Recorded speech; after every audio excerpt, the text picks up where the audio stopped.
Done it.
So, Hare Krishna, everybody, and I'd like to welcome you all to this evening of George appreciation.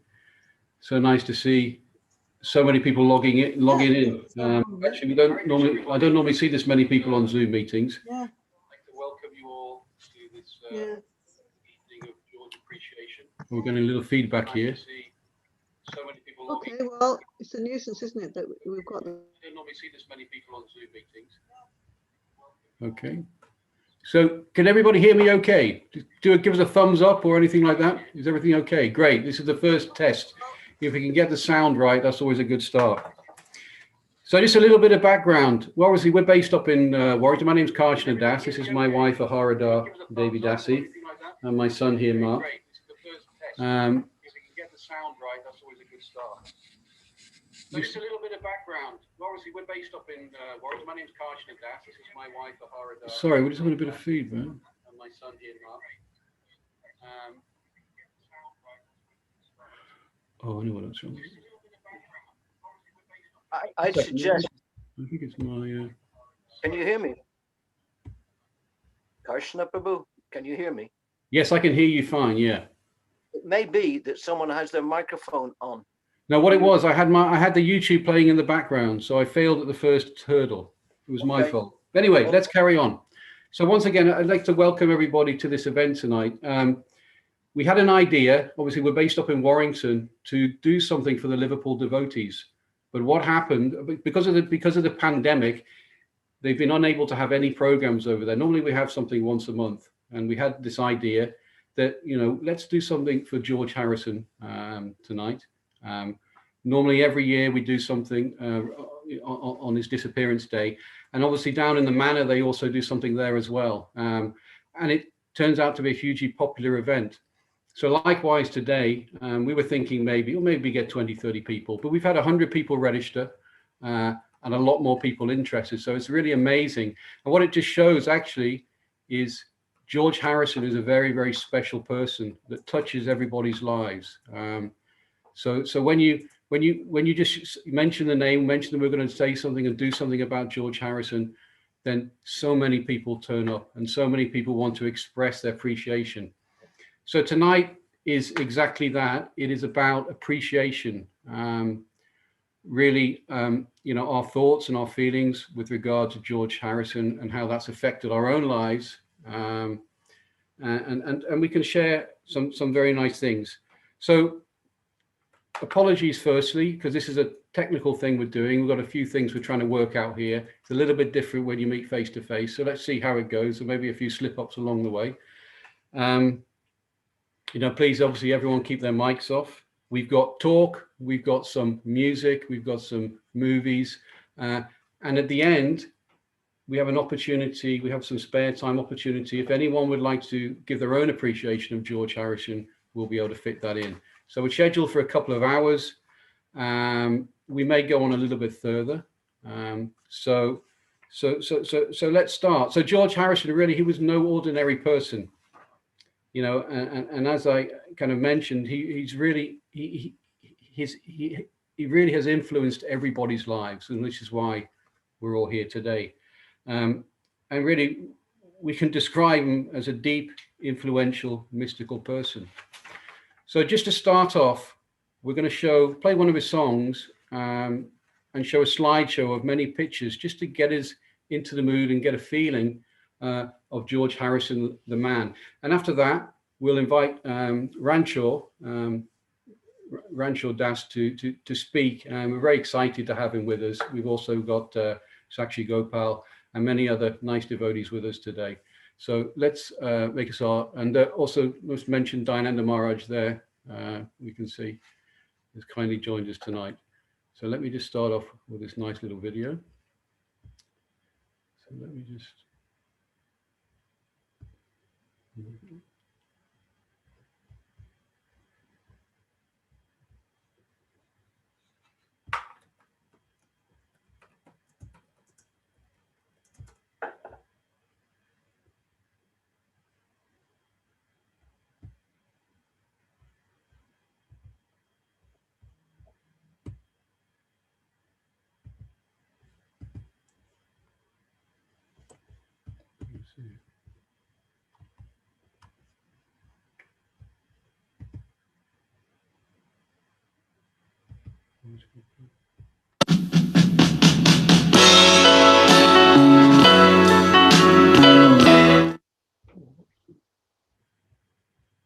What did you do there?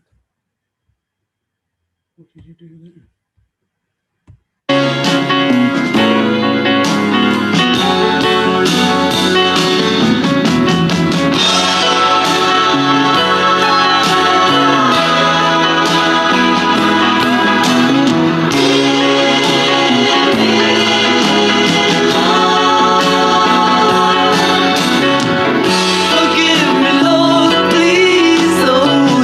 When I ignored you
Okay, so that was a little bit of a slideshow just to get us in the mood and see George in action, really.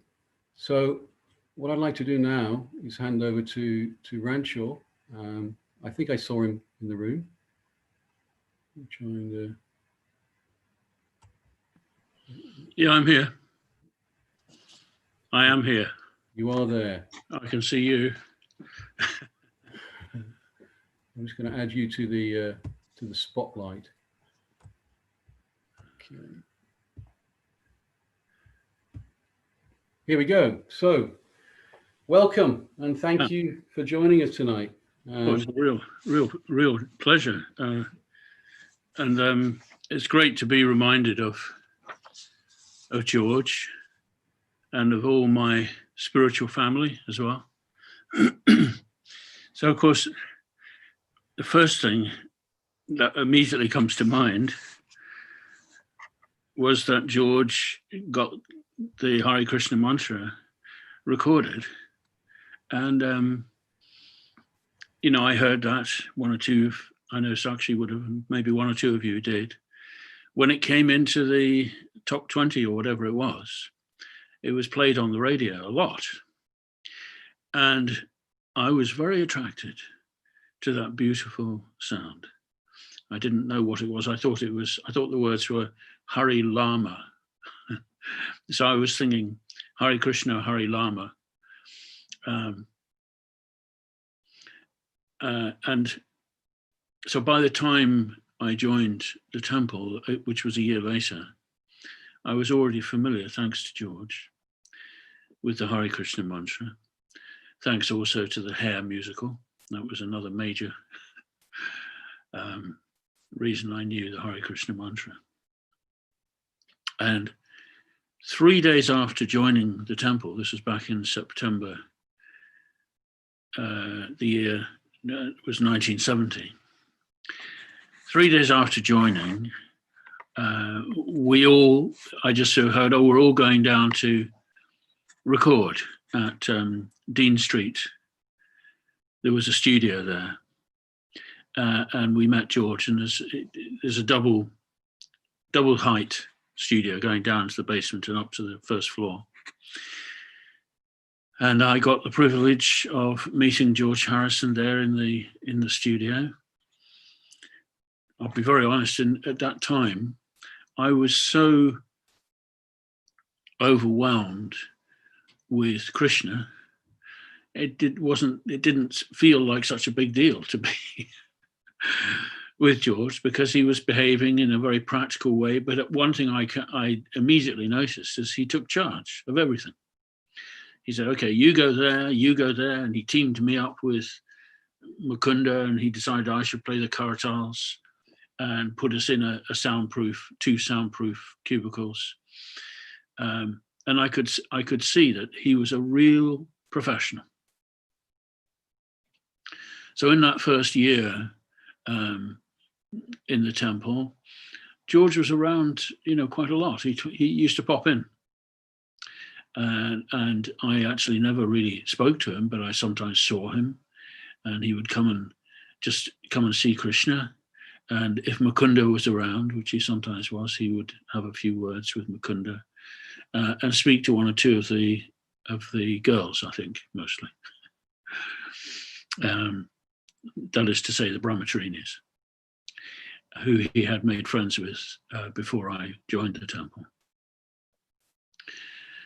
And I think that, the next big thing was not long after, maybe a year or so later, he had already released the All Things Must Pass, which I didn't really familiarize myself with until much later. But he brought out Living in the Material World. And I was staying at that time in Manchester with a George Harrison fanatic, you could say, in a nice way. And he got himself a copy of Living in the Material World and played it sort of 12 hours a day. So I became very familiar with those songs. And there's one that really stayed with me, and all down the years, I've always appreciated this one song which I'm going to read it to you.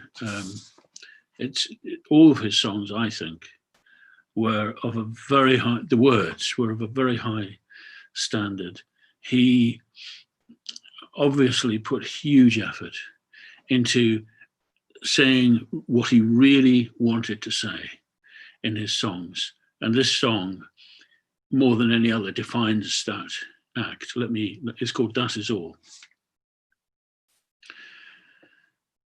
That is all I want to say. Our love could save the day. That is all I'm waiting for, to try to love you more. And that is all I want to do, to get right next to you. That is all I'm living for, your love and nothing more. And that is all. Times I find it hard to say, with useless words getting in my way. Silence often says much more than trying to say what's been said before. That is all I want from you, a smile when I feel blue. That is all I'm waiting for, your love and nothing more. And that is all. Silence often says much more than trying to say what's been said before. But that is all I want to do, to give my love to you. That is all I'm living for. Please let me love you more. And that is all.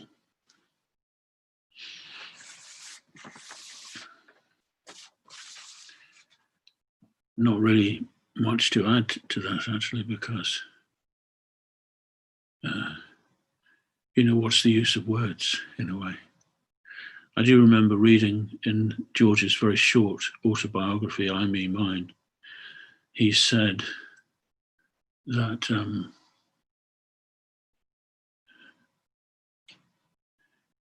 in his songs, he just wanted to express the words. Without the music, the words wouldn't have worked, he said.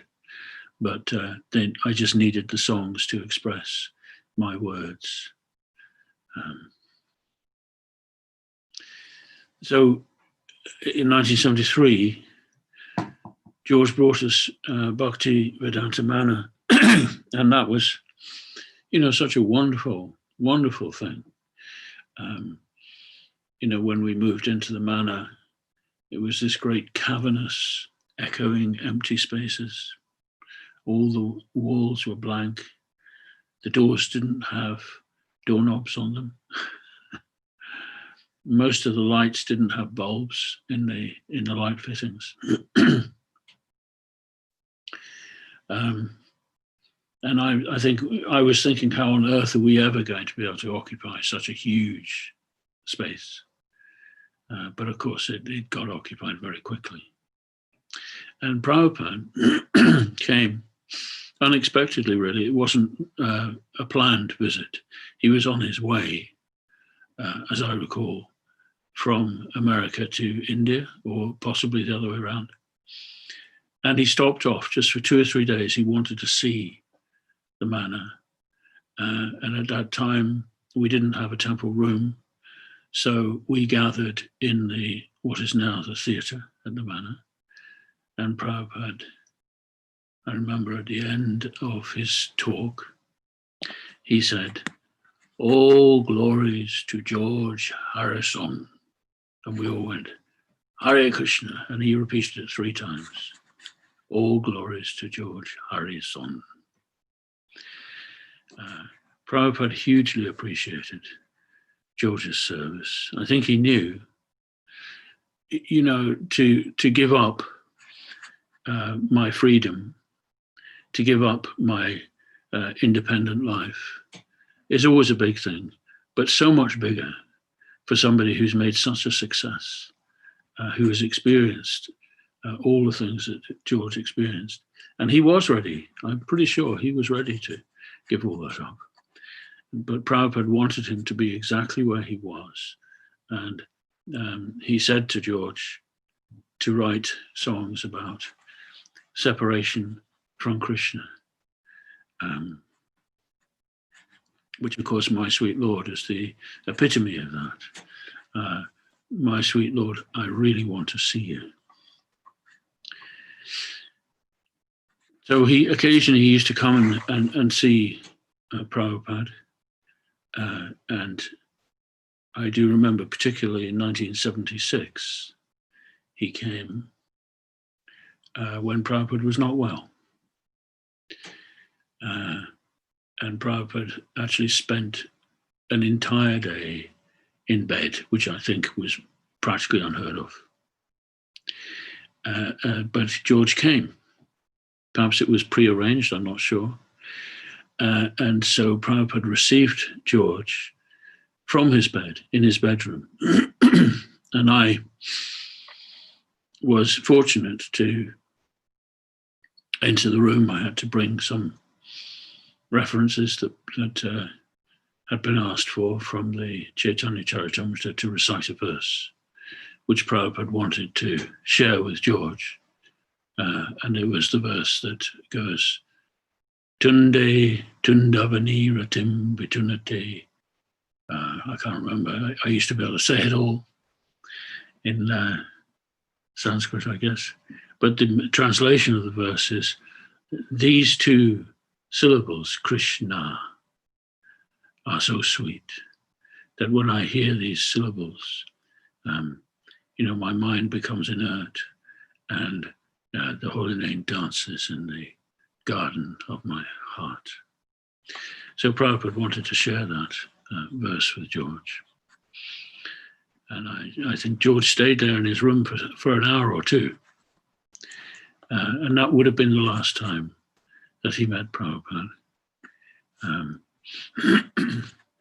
I've always found, George hugely important to me because, and I'm sure to many of us, because he exemplifies the person who is living in this world, like the title of his record album, living in the material world,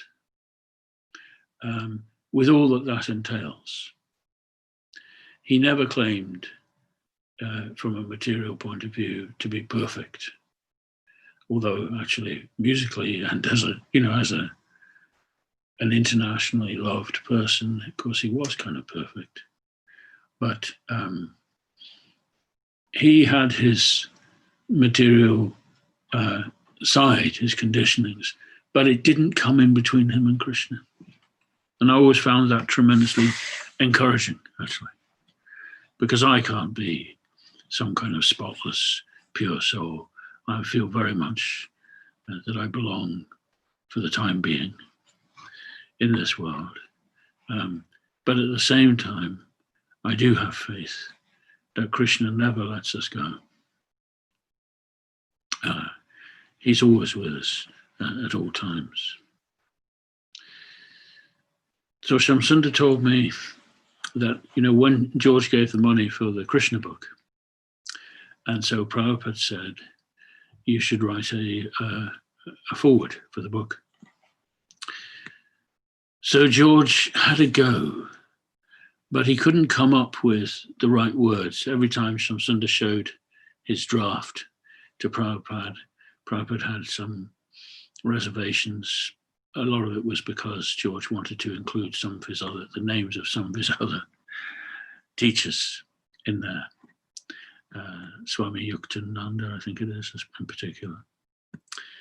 And so in the end, it was a collaborative venture, that introduction to the Krishna book, which has George's name on it, but it was a collaboration with Shamsundar. But one thing I always loved, I noticed that in that expertly written introduction, the word love did not appear. And I guess, Shamsundar wrote it pretty much, I think. Pretty much he did. Not entirely, but it was his reworking, I suppose, of George's words. But when it was brought to George, he signed it, as you will all recall, with the words, all you need is love. Hare Krishna. I love that. Because in the end, that is all we do need. And I know George believed that profoundly, that in the end, it's all about love. And that's why people loved him, because they could see that he had that love in his heart. I was introduced to George once. Shamsunda when George was at the Manor, and Shamsunda said, "Come on, let me introduce you to George." I felt a little bit awkward. And so, I stood there trying to have a conversation with him, but I found him quite intimidating, actually, because he had such a piercing eyes, look straight through you, put you on the spot a bit. He wasn't an easy person if you didn't know him. I understand that for those who knew him, they had fantastic times together. He was so sociable, and he had a circle of friends who all loved one another. But for someone like me, it was quite sort of uncomfortable. And maybe, I don't know if it was on that occasion or another occasion, when we were in the process of building the driveway at the Manor to bring the entrance to the back. So George came to a special celebration, I believe, of the completion of the driveway, and Olivia came with him, and we had a dinner in the prasadam room. And he was asked to speak, and he didn't want to speak. But then I noticed that Olivia was sort of at his side, egging him on. And she finally got him to stand up and go to the microphone. And she stood alongside him. And every so often she kept prodding him, go on, So he was actually quite reluctant. I suppose, behind all of that star quality, he was a modest man, actually. And I don't think he wanted particularly to draw attention to himself. But he said a few very nice words. And I'm just very grateful, George, to you for all that service you gave. And I feel quite sure that you were specially chosen by Prabhupada, by Krishna, to come and help him in the establishment of the Krishna consciousness movement. Probably no single person possibly did more than you, I don't know, but you did so much. So, George Harrison Ki Jai. Hare Krishna. Thank you so much, Ranshaw, for these very, very thought-provoking words. Actually, it made me think that actually one of the things that stands out for me with George Harrison is I always when I talk to people on the street about him, I say he is the man who had everything. He had everything you could possibly have. Yet even with all of that, he was able to really invoke his spirituality and really go deep into that. And it really shines out to me that side of George. So now, obviously, I'm not sure how long you can stay with us, but please stay as long as you can. Got a few other things coming up now. So I'd like to, we have a little bit of music now. So I'm going to ask Charlie. I'm going to bring him into the spotlight. Charlie, so I'm going to, here he is. So let me tell you a little bit about Charlie before we start. So Charlie, we met Charlie a couple of, I think it's just last year it was, in Liverpool, and he was, I think you're on mute actually. We need to unmute you. Yeah, hello everyone. So we met Charlie about a year ago in Liverpool city centre. He's a really great busker and actually a really great musician, and we met him there, and we invited him to the Rath Yatra, on the spot. We do a really nice Liverpool Rath Yatra there, and he came along and performed some wonderful George songs.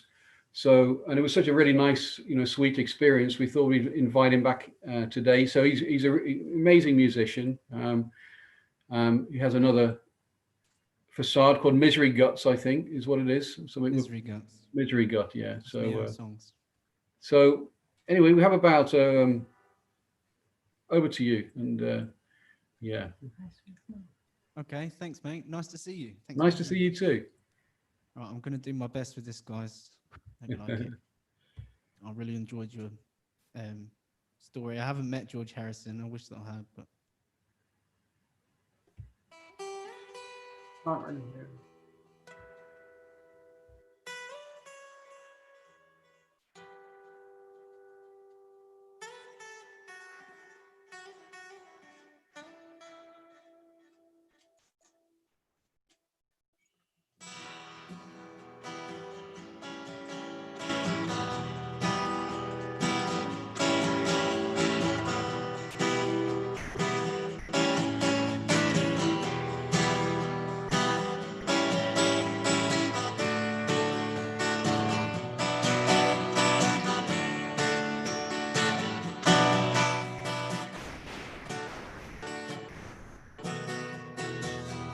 oh, my Lord, my sweet Lord, oh, my Lord, my sweet Lord, I really want to see you, really want to be with you, really want to see you, Lord, but it takes so long, my Lord.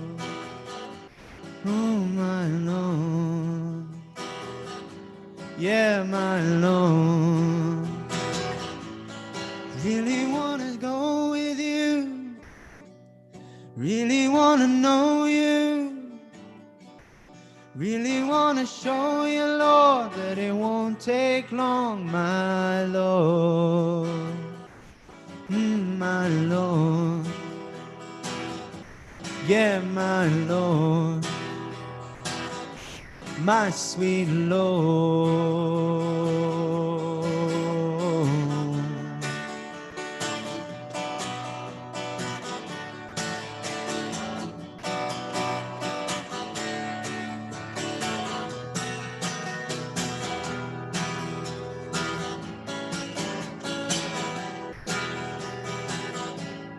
Really wanna see you, really wanna see you, really wanna see you, really wanna see you, Lord, but it takes so long, my Lord, my sweet Lord,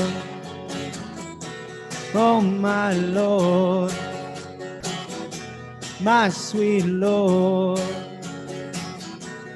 Really wanna know you, really wanna go with you, really wanna show you, Lord, that it won't take long, my Lord, my Lord, my sweet Lord, oh, my Lord, my Lord, my sweet Lord, my Lord, my sweet Lord.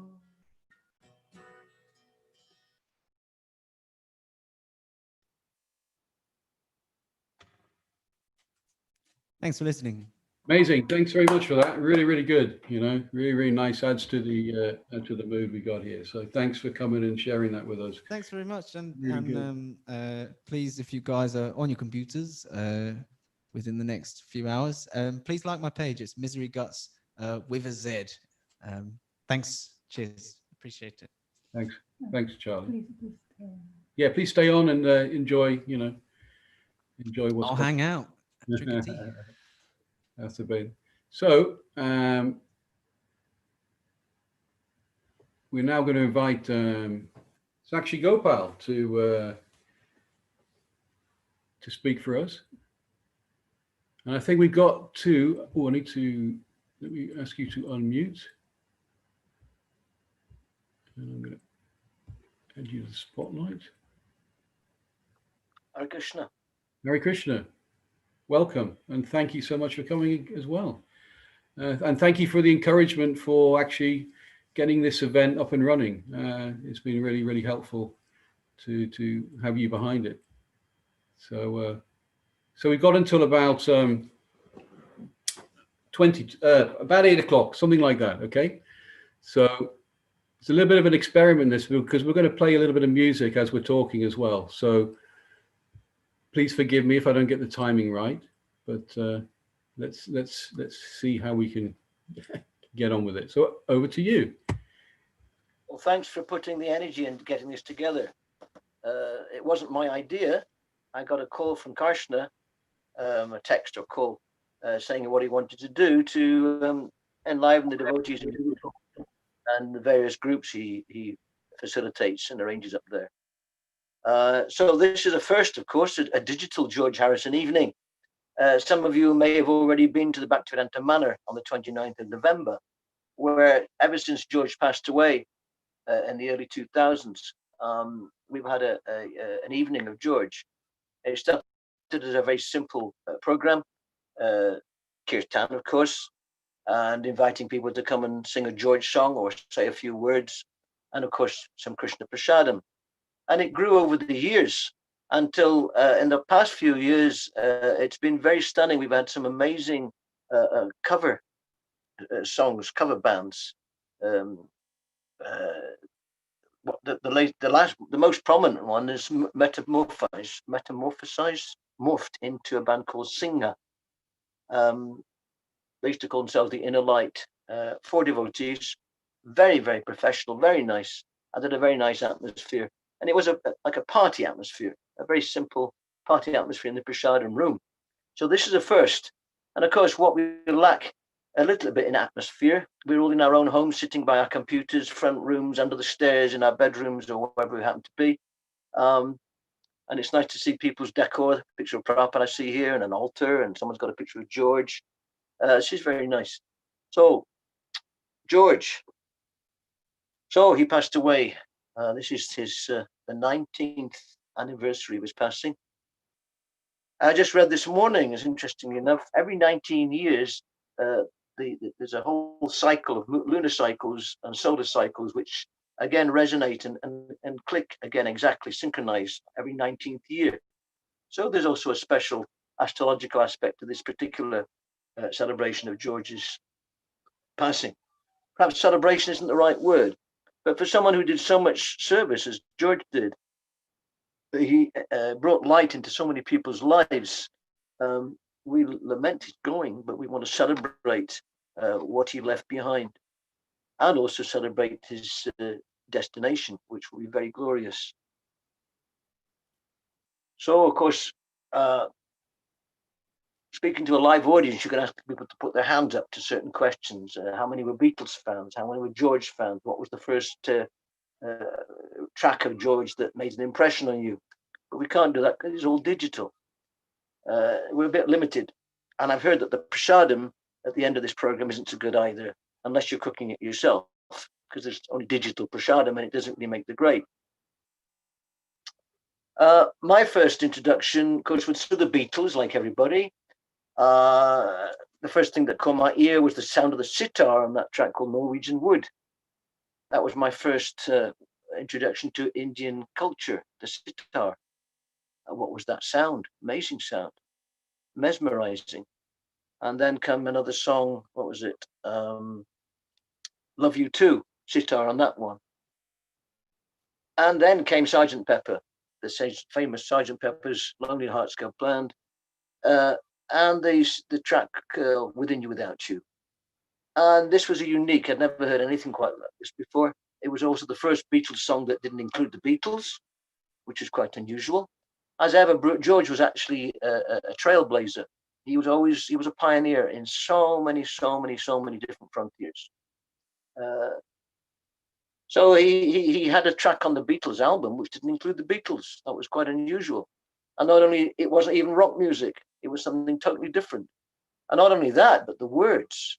My goodness, I used to listen to that particular track over and over and over again. It had actual some depth of meaning. It wasn't just boy meets girl or broken hearts because of the relationships broken up. Of course, the Beatles were already breaking away from that particular genre, and they were bringing in honest words or words of observances and looking at life, what goes on, not just the pop song. And George's words, I'm sure everyone here is familiar with Within You, Without You. But what a depth of meaning. Quite remarkable. We were talking about the space between us all, and the people who hide themselves behind a wall of illusion never glimpse the truth. Then it's far too late when you pass away. When you're young, it's a very interesting thing to hear. No one talks like that. Not in polite company, not in generally speaking in Western company in the 60s. Maybe those people who went to India discussed those things. But of course, when you get older, there's some of us here who are somewhat older, it becomes actually, yes, this is happening. We're moving towards this great transition. And this wasn't something that George shied away from either. But his interest in Indian music gave birth to his interest in Indian philosophy. And we know he went to India and spent time with the Maharishi Mahesh Yogi and took to meditation. And he was meditating throughout his whole life. But then an extraordinary thing happened. A particular record came out. And maybe we can hear just a few bars of that.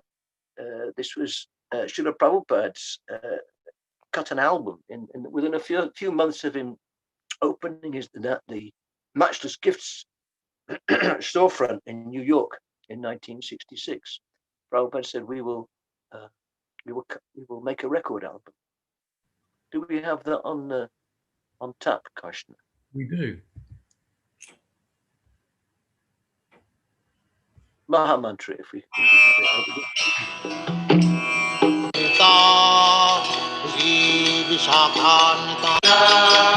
Hare, Hare Rama, Hare Rama, Rama Rama, Hare Hare, Hare Krishna, Krishna Krishna, Hare Hare, Hare Rama, Hare Rama, Rama Rama, Hare Hare, Hare Krishna, Krishna Krishna, Hare Hare, Hare Rama, Rama Rama, Hare Hare. So as it turned out, this record didn't stay just in New York. There's a gentleman in Collier Macmillan who was instrumental in publishing Prabhupada's Bhagavad Gita, and he bought quite a number of these records. The records have also made their way into various head shops and hippie shops that used to sell incense and kaftans and Indian posters all around Europe, London, around America also.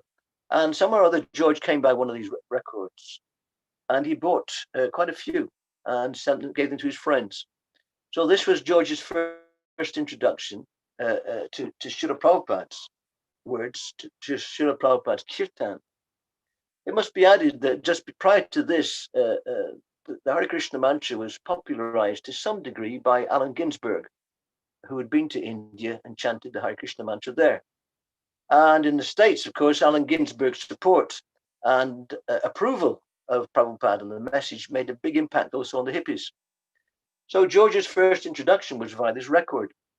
So when devotees finally turned up in England, Shamsundar, Gurudas, Mukunda, Janaki, Jamuna, and oh my goodness, memory's going, Malati, and on the street all day, they'd go on the street chanting up and down Oxford Street, Regent Street, even the City of London. And George, on his way to the Apple Studios, the Apple building in Carnaby Street down there, George would often see the devotees, and he was impressed the fact that they were out in all weathers throughout the day, even to the evening, summer and winter. They took it very seriously. He could see they were serious. So when George was at a meeting in Apple, as we know, Shamsunda managed to sneak in, and they got to see George, and that clinched it. They got on like a house on fire. And very soon after George had been taken prasadam and gone for kirtan, experienced kirtan, he said we should make a record of this. And for many of us, whether it was on the radio, or perhaps buying the record ourselves, that was our first introduction to kirtan, brought to us by Srila Prabhupada's very sincere disciples. There was the A side was the Hare Krishna mantra, and on the B side was prayers to the spiritual master.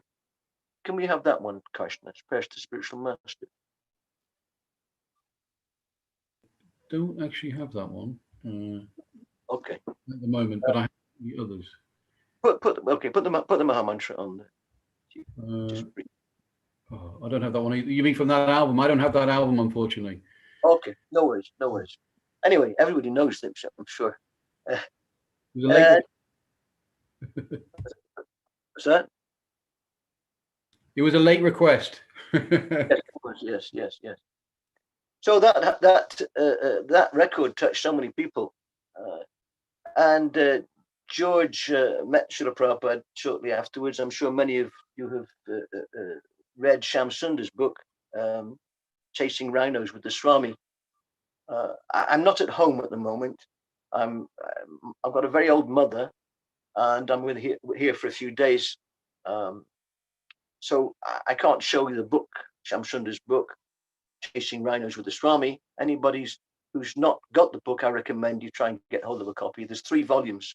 3rd volume is coming out very shortly in next year. And Shamsunda was a very close friend of George. George said, there's 3 people in my life I thought must have been brothers. We must have been brothers in previous life. One was Bob Dylan, the other one was Ravi Shankar, and the 3rd one was Shamsunda. They had many, many adventures together.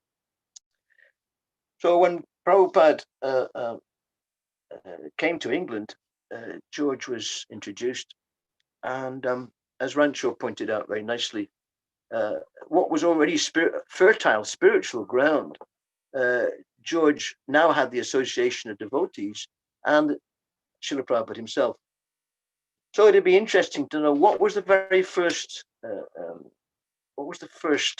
song that George brought out, which was directly mentioning Hare Krishna. Well, actually, it wasn't George; it was John. It was when you give peace a chance. All we are saying is give peace a chance, and John is singing. Everyone's talking about Hare Krishna, Krishna Krishna, Hare Hare. And I remember at the time thinking, "What's that? What is that? What is this Hare Krishna?" So the Beatles brought Krishna consciousness. The seeds were sown, and it became apparent that George's spiritual leanings were coming out in his songs all over the place. I remember hearing a song on the White Album, I believe. It was called "Long, Long, Long," and I thought this was a rather sentimental song of separation, of lost love between man and woman. And I kind of dismissed it as being very sentimental, but I wasn't hearing it with the right ears. Years later, when George brought out his autobiography, he explained what it's about. And this, I've got the latest book of George. It's the I Mean Mine book. It's a very thick book. It's got all of his songs in. 388 songs. 388 songs. Remarkable. And long, long, long. That's the. Of course, you can't really read that, but that's his notes for long, long, long. And what does he say? He makes a few little notes about this song, as he does throughout his different songs in this book.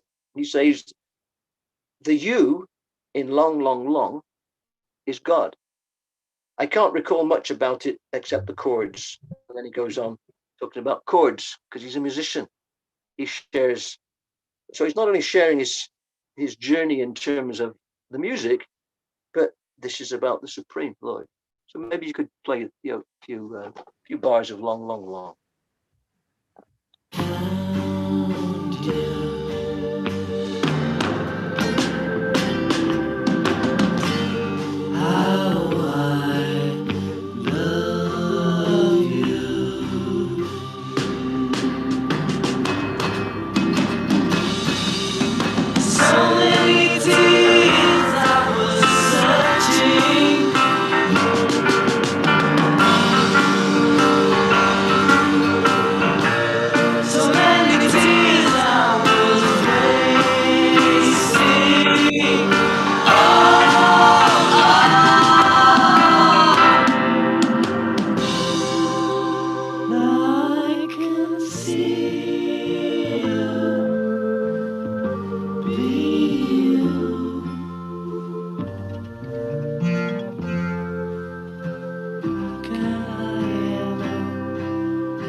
It's been a long, long, long time. How could I ever have lost you when I loved you? That's really bearing his soul. And he's still a Beatle at this point. It's quite remarkable. And then when I heard it with that understanding, it took on a totally new dimension. It's a song of deep separation. And George's songs throughout his whole, that element of separation seems to be there over and over again. Disillusionment in the material world. Songs like Wah Wah, Don't Give Me No Wah Wah. Of course, the word Wah Wah has got many different meanings. One's a guitar pedal. The other one is the tears of the material world. We cry, Wah Wah.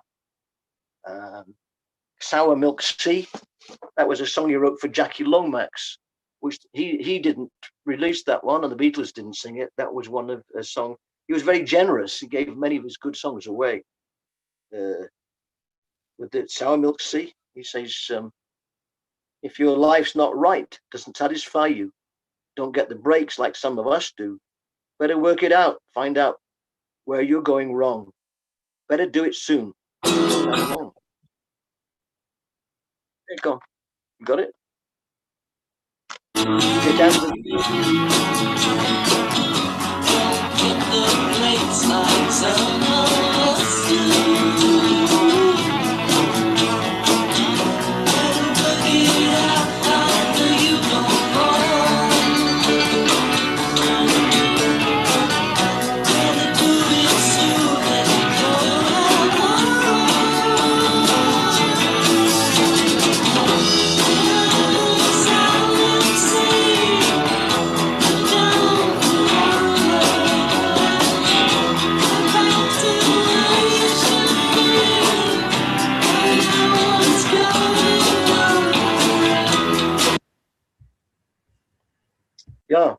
get out of the Sour Milk Sea. You don't belong there. Get back to where you should be. Find out what's going on there. So he's saying, get back to Godhead. There's a magazine to go with that, of course. And that wasn't even one that he released himself. He gave that away. There's, of course, this book, quite a big book, and there's many songs, many of George's songs, which are have a spiritual thread in them. Some of them are very straightforwardly spiritual, and others have, you can take it one way or the other. Sometimes you can take it as being love in this material world, and other times you can take it, really can take it how you want. And this is a feature of George's personality. He once came to Srila Prabhupada, his first visit to Bhaktivedanta Mana, his first visit. And this is actually a recorded conversation. And Prabhupada asked George how he is. And George says, he's talking about his chanting. He says, sometimes I'm chanting and I can't stop. I chant and chant. And other times I don't want to chant at all. I must be a demon, he says. And Prabhupada laughs. He says, no, you are a devotee. And George says that he's putting it down to his Piscean nature. There's one fish going that way, and the other fish is going that way. And there's two sides to his nature. And he brought that up. He even sang a song about it, Pisces fish. So you recognize that he's got two sides to himself, actually, probably more. There's so many diverse aspects of George's nature, personality, his spiritual side, his musical side. He's a pop star, racing driver, gardener, film producer, generous to the T, such a magnanimous person. We're just scraping the surface here. So many songs we could play. So many. There's one song here. There's just two more I want to mention. There's a very famous ones, of course, Living in the Material World, The Art of Dying, All Things Must Pass. Very deep songs in that album. And one he brought out later, it's called Your Love Is Forever. Just a word about that. Listening to it, it could be a love song. And it is a love song. In fact, Olivia speaks about this song. And she says what started as a love song expands into something far, far bigger. So maybe just from the opening of this song, just a few lines, perhaps.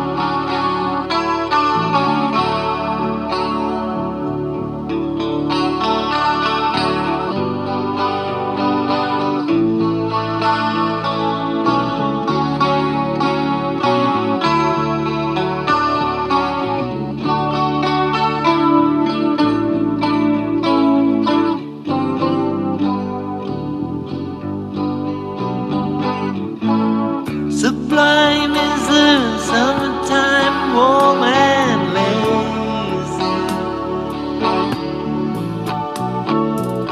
These are perfect days like heaven's about here. But unlike summer that came and went, your love is forever. Knows that we share it together. Resigned to the winter times, cold and dreary, peering into fire's flames, burning I know.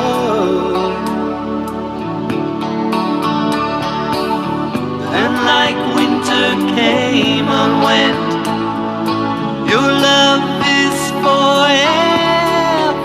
I feel it in my heart, knows that we share it together. I feel it in my heart, knows you're the one. Lighting, lighting on in love shines on. The only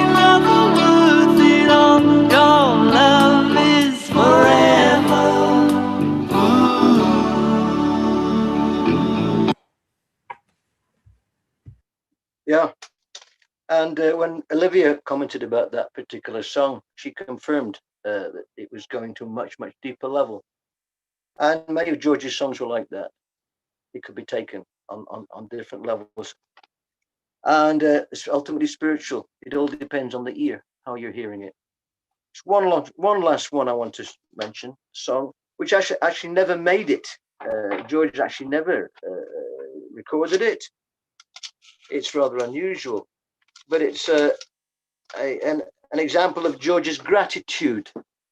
The song was found in the last 10 years in a piano stool. You know, he sits on a chair by the piano, and the top lifts up, and inside this was notebooks, and it was one of George's songs that he'd written but never recorded. It's an example of his gratitude. It seems to have been written in 1970 or 71. It's called Hey Ringo. Hey Ringo. Hey Ringo, now I want you to know that without you, my guitar plays far too slow. And Ringo, let me say this to you. I've heard no drummer who can play it quite like you. Wait a minute, Mr. G, says Ringo. Stop flattering me. My drums sounds bare when your guitar's not there. Hey, hey, hey, hey, hey, hey. Let me hear you playing. Hey, Ringo, there's one thing that I've not said. I'll play my guitar with you till I drop dead. Ringo, well, G, it's really nice the things you say, but when you drop, please fall the other way. So a touch of humor. And they were there for each other, George, Ringo, and George's extended family. And somehow or other, we come together on these George evenings and feel part of a big family. Of course, ultimately, we're all part of a spiritual family. But this sense of family, I found, George seems to bring that out. And as Rancho pointed out, that quality of love was so strong in George. He put his money where his mouth was. He wasn't just a man of words. He was a man of action, a pioneer on so many levels. There's so many songs we could examine and play and look at with a deep spiritual meaning. But I think that's for us each individually to go look at our record collections or go online and check out some of George's songs and appreciate the gift that he gave us. Hare Krishna, George. Thank you very much.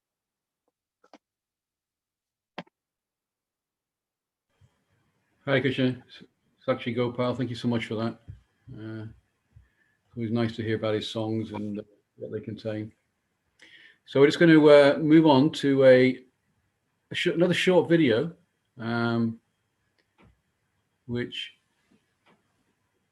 is about when George Harrison is added into the Rock and Roll Hall of Fame. It's only a short one, but it's a very, very nice remembrance of him. So let me just get that up and share that.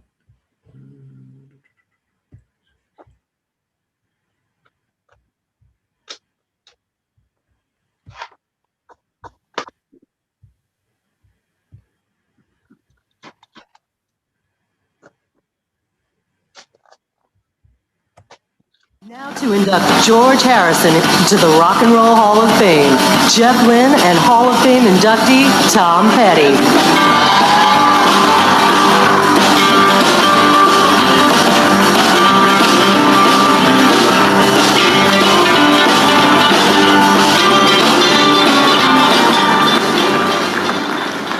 Thank you.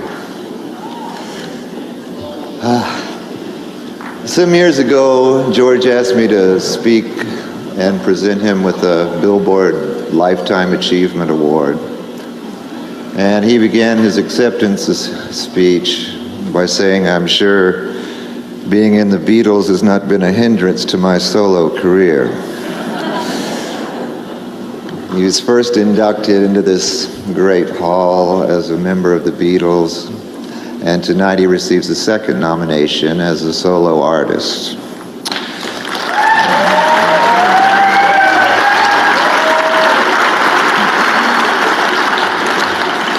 Having stood on stage and off between Lennon and McCartney is a really tough spot for an aspiring songwriter.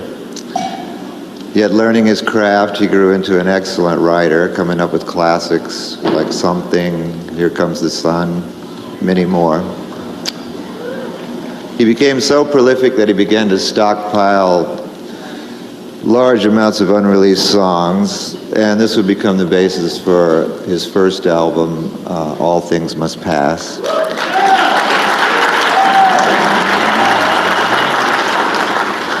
Which was the first #1 album by an ex-Beatle.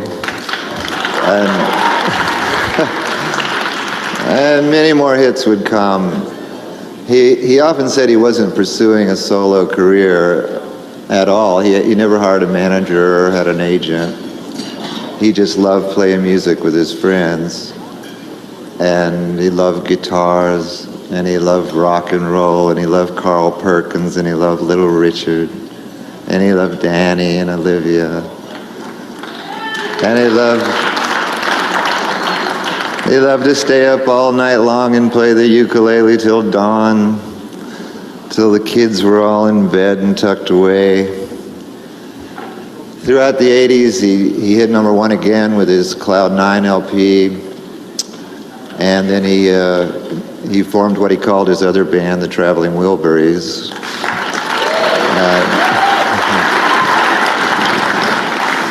And that was with Jeff Lynne and myself and some other guys. But George really was a man who lived every single minute of his life. He really filled a room. He was a very upbeat person. He had a very keen sense of humor, very keen sense of spirit. He was never preachy. He led by example. Years before Live Aid, George invented the idea of rock and roll giving back to the people.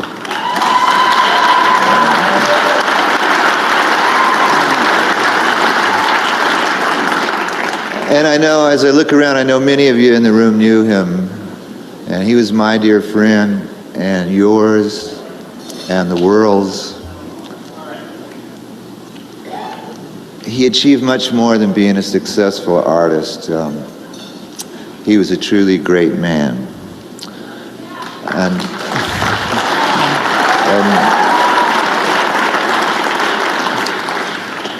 And so we're going to put him in the Hall of Fame. We're going to induct him. We're going to just push him right in there. But I need you all to say Hare Krishna. He's in there.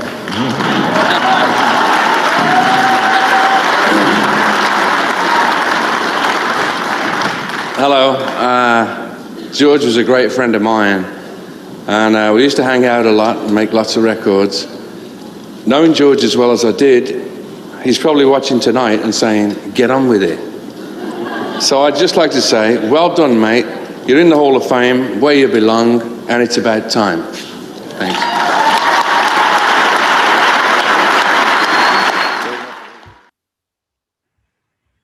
So that's a little bit of insight from the music industry. So we're getting it from all angles today. So I'd like to invite Bhaktivinodi Das to give a short appreciation. Hare Krishna, can you hear me? I can hear you loud and clear. Great, okay. I'm just adding you as a, give me 1 second. I'm just going to add you as a spotlight. Here we go. There you go. We've got you. So you've got a couple of minutes, you know, something like that. Just give us your nice appreciation. Lovely to hear from you. Okay, thank you, Karshana and Arada Dasi. It's nice to hear Rancho and Shakshi Gopal. So my story begins when I was 10 at primary school in 1970. The teacher asked for volunteers. He asked for volunteers to go and get that record, My Sweet Lord. So me and another boy, we put our hands up. So the teacher gave us the money and we went up and bought the single record, My Sweet Lord. And we dilly-dallied a bit back when I remember. Maya got in the way a wee bit and we got a bit lost in the way back, but we managed to make it back to the class. And the teacher was a bit upset. He was like, what kept you so long? But we managed to get back anyway and we gave him the record. And he played the record all afternoon. So that was my first bit of service, unknowing devotional service. So I was happy to do that. That's my first memory of George Harrison. So then I went to London when I was 20, and I used to go and visit Soho Street. So the devotees in Soho Street, they invited me to go and stay in back to Vedanta Manor. So I went to staying back to Vedanta Manor, and I had a life-changing experience there, to be honest. I could understand the Krishna philosophy.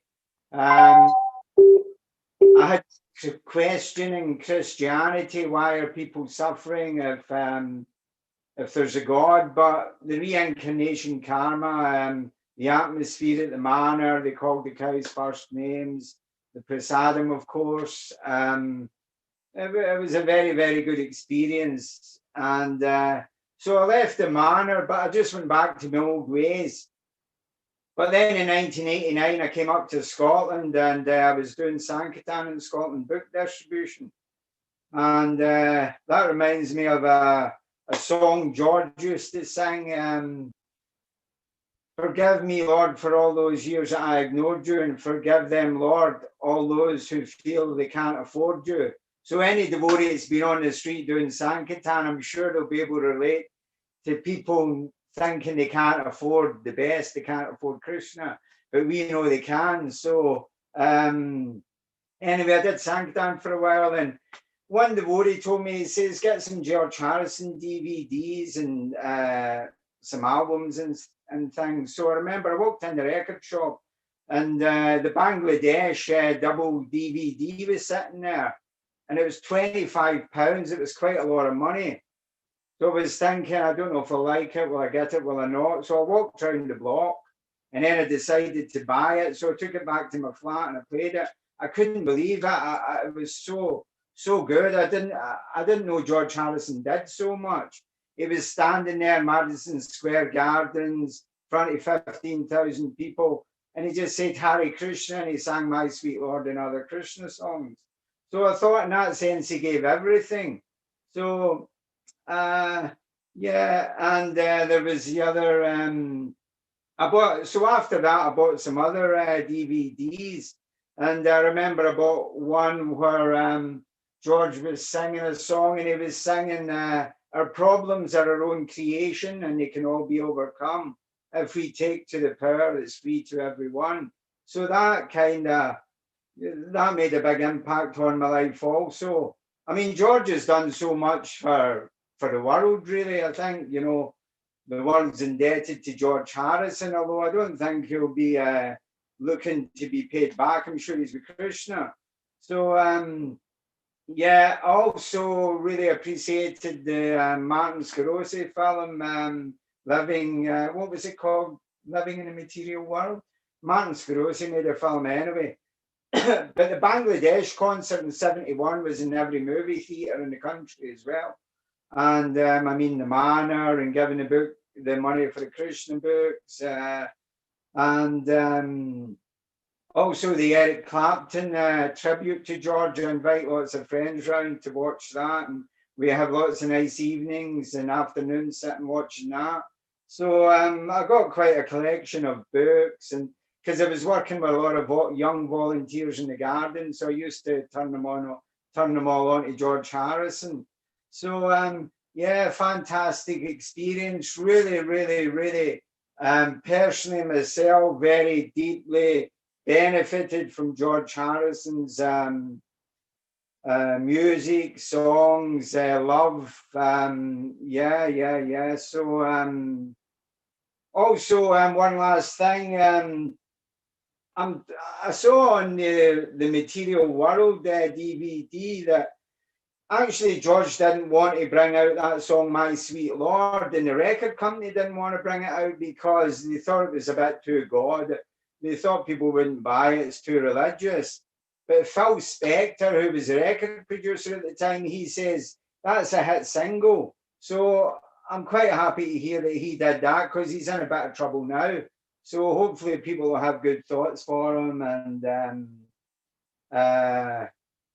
he can get out the trouble he's in. One thing I relate Prabhupada to George Harrison is well, we've got rules and regulations in the Krishna movement, but like Ranshore says, Prabhupada just told George Harrison to sing songs about Krishna.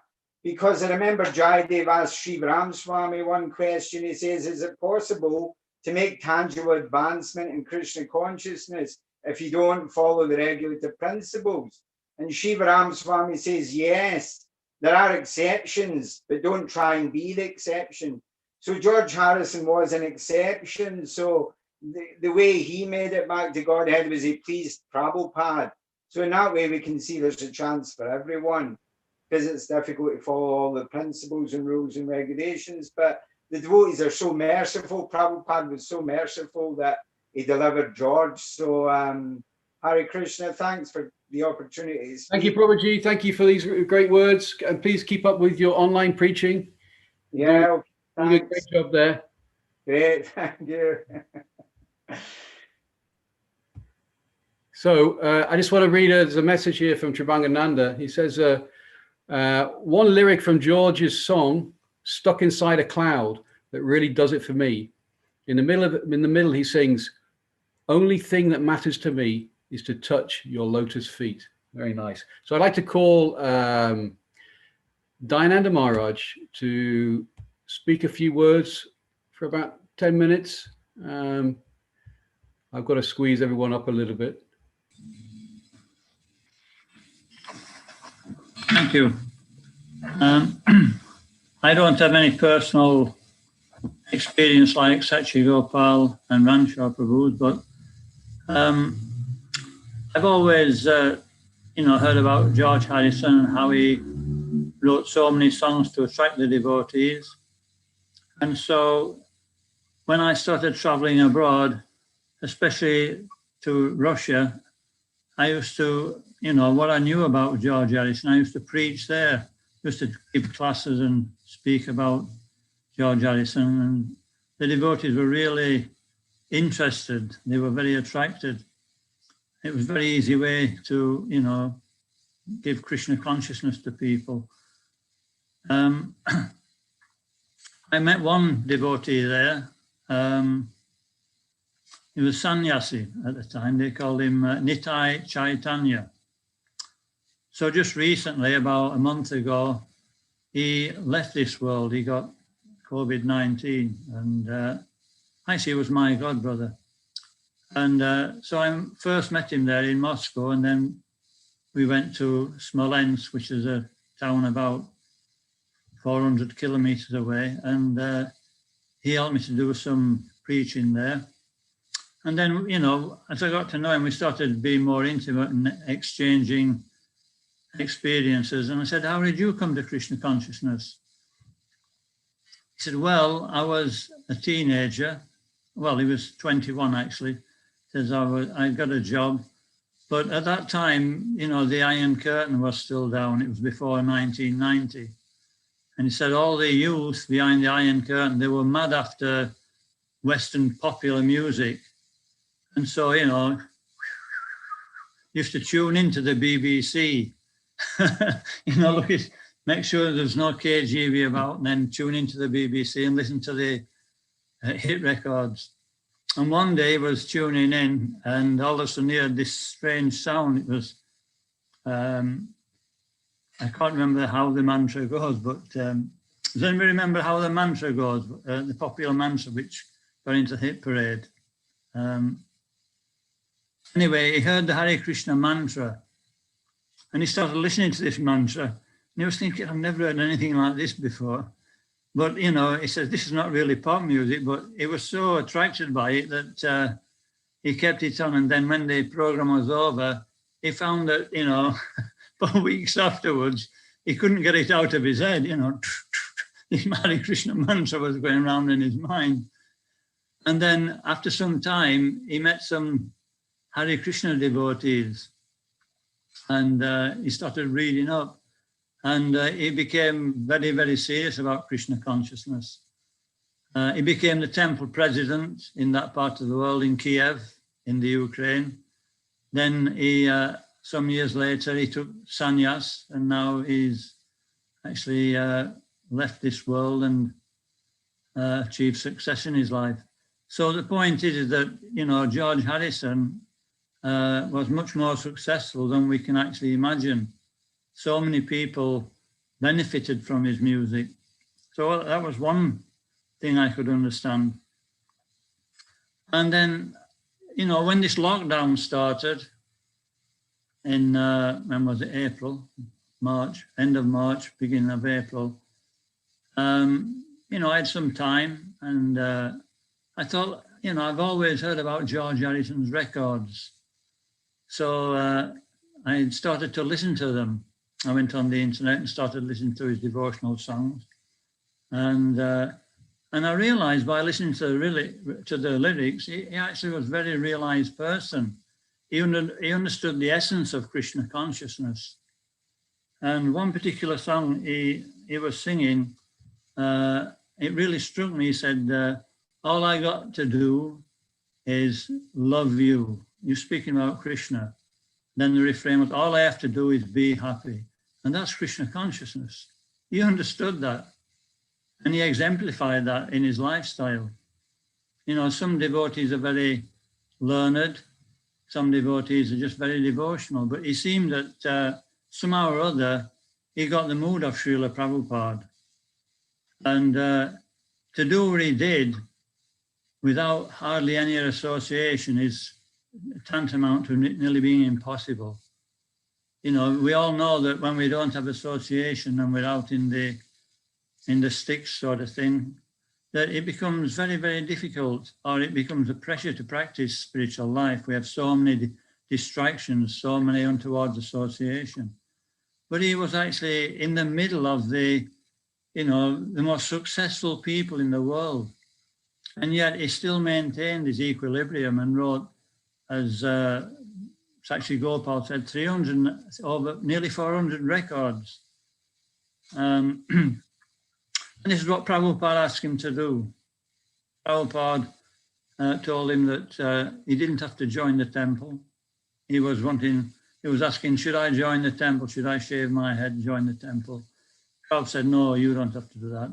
He said, you use your ability in Krishna's service. You can write songs. And then Prabhupada spent a couple of hours at least with him, telling him how to write songs in the mood of separation. And so when we're listening to George Harrison's song, we definitely get that that feeling that George Harrison had imbibed the mood of Krishna consciousness. And maybe everybody's heard this story, but when Prabhupada, at the end of Prabhupada's life, towards the end, he reached down and he took off his ring, and all his leading men were there, all his GBCs, Tamal Krishna Goswami, you name it. These were all big, big preachers and very successful. And he gave the ring to Tamal Krishna. And then he said, give this ring to George. So, you know, Prabhupada didn't forget his service. And so he had, you know, you would have thought that he would have given it to one of his leaders. But, you know, George Harrison really pleased Prabhupada. He stayed in his situation and preached Krishna consciousness. He was in the right situation to, you know, really establish this movement. And that's what he did. He established Krishna consciousness through his songs and through his own particular practice. So I don't have much more to say, but just to emphasize how much of a difficult situation he was in to practice Krishna consciousness is that I also started looking at interviews, and he had interviews all over the world with, you know, top celebrities. So, you know, it says that the quality of a devotee of real opulence or real renunciation is that it's easy to be renounced when we don't have anything. You know, we've nothing to renounce. But George Harrison had everything. And yet he actually was in a spirit of renunciation.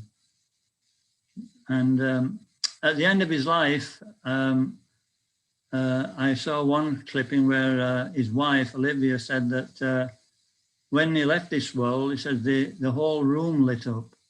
He said, you didn't need to switch a light on. He said, so, you know, they were understood that, you know, this is a very special person.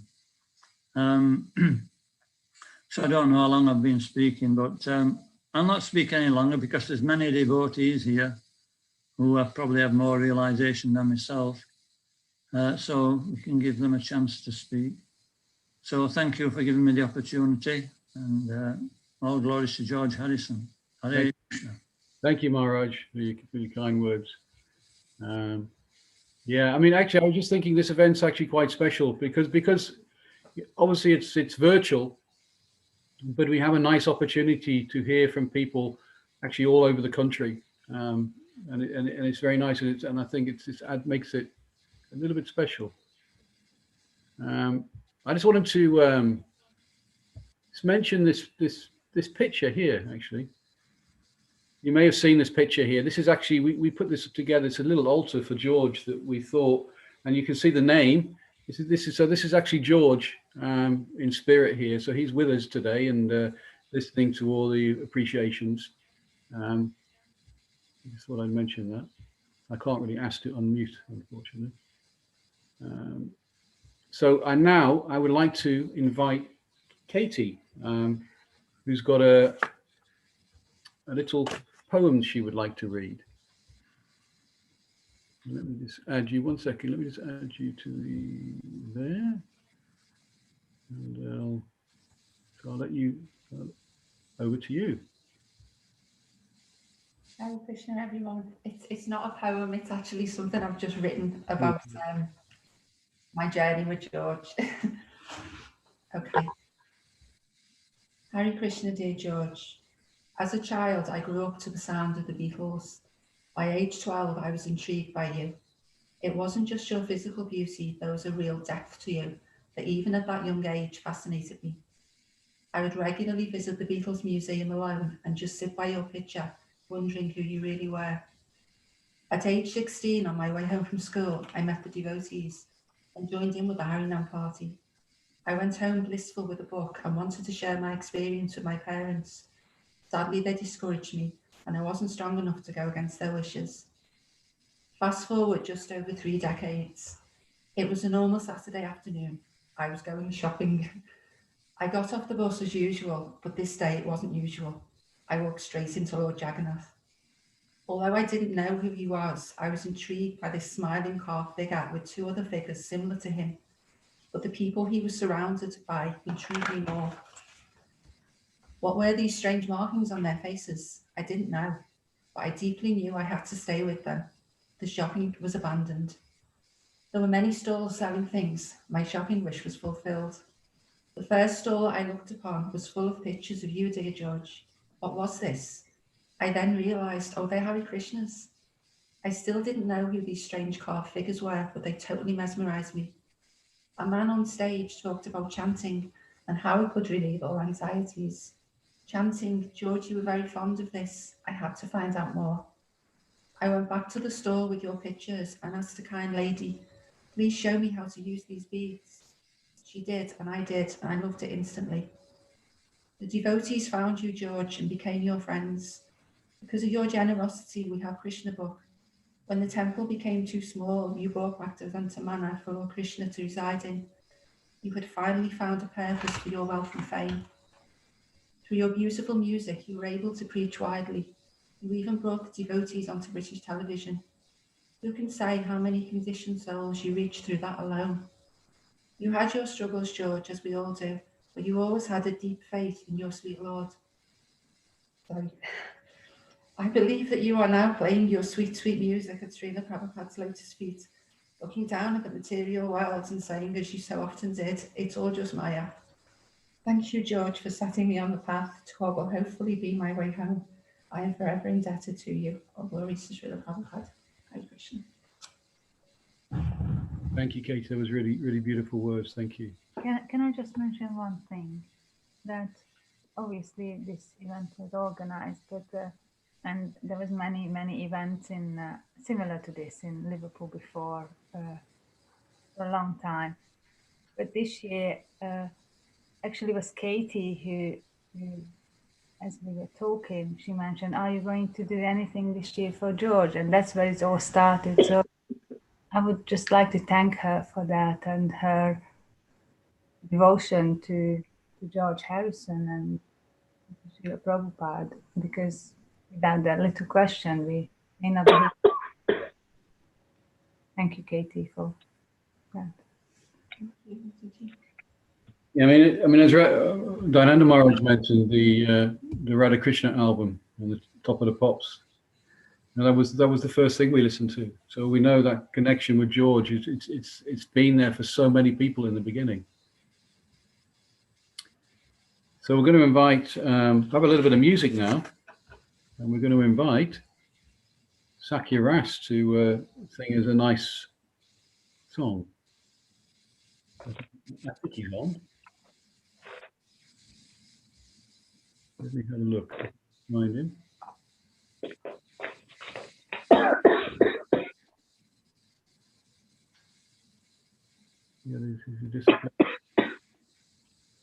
I think he's under Scholarship United.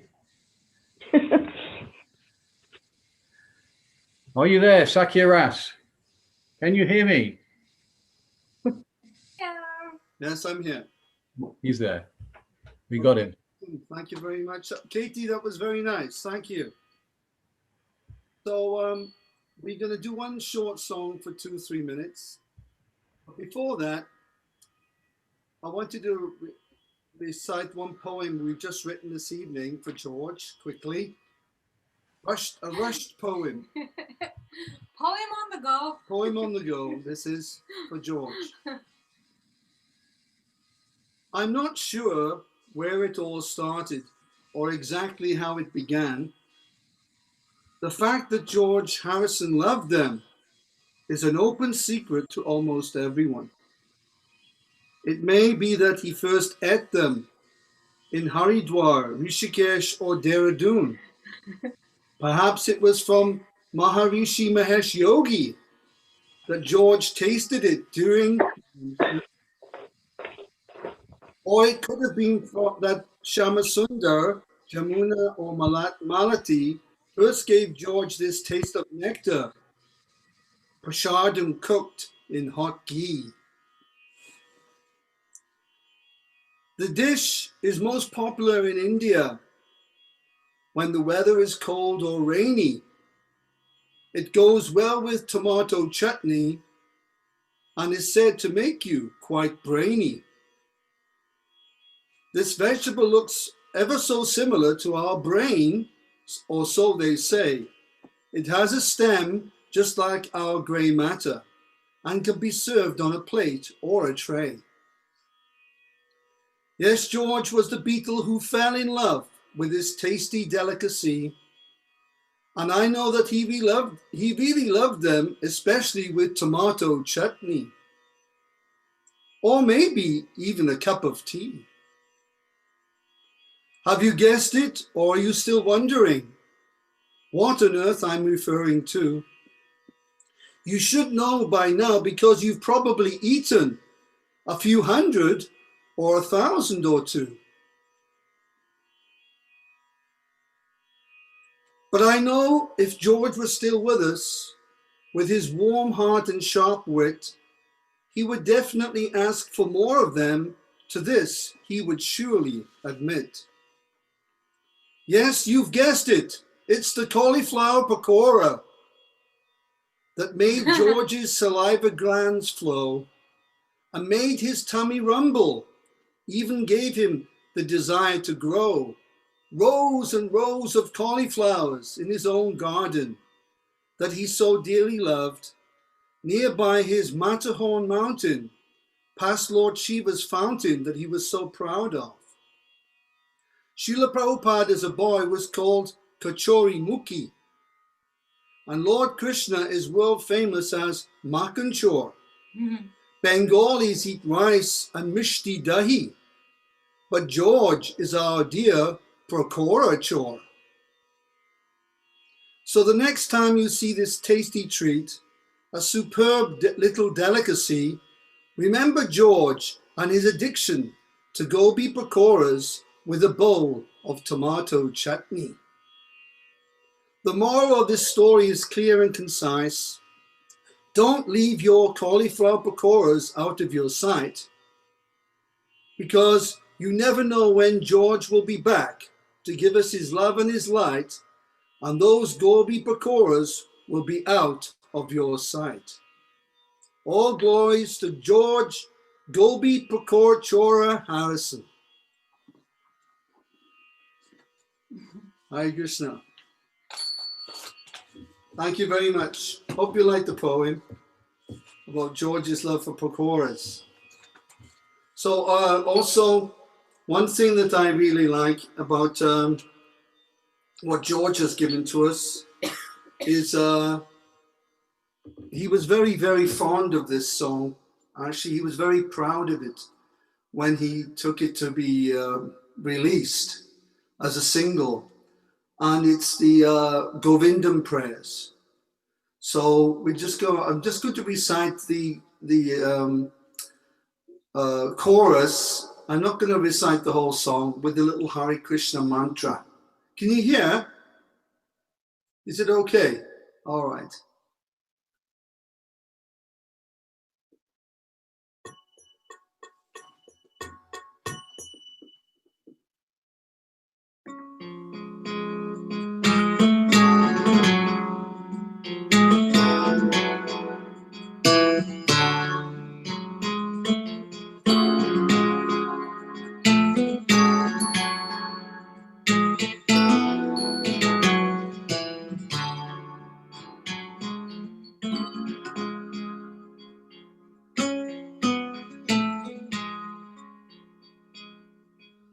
Govindam Adipurusham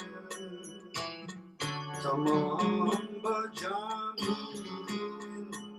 Govindam Adipurusham Tamam Bhajami Govindam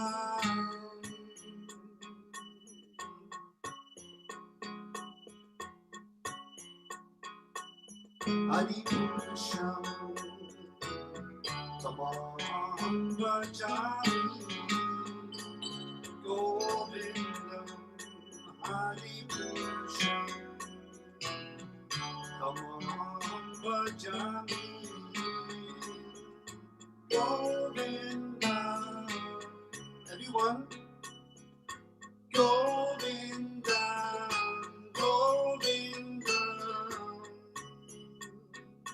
Adipurusham Tamam Bhajami Govindam Adipurusham Tamam Bhajami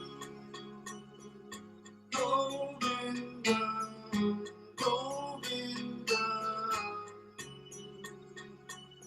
Hare Krishna Hare Krishna, Krishna Krishna, Hare Hare, Hare Rama, Hare Rama, Rama Rama, Hare Hare, Hare Krishna, Hare Krishna, Krishna Krishna, Hare Hare, Hare Rama.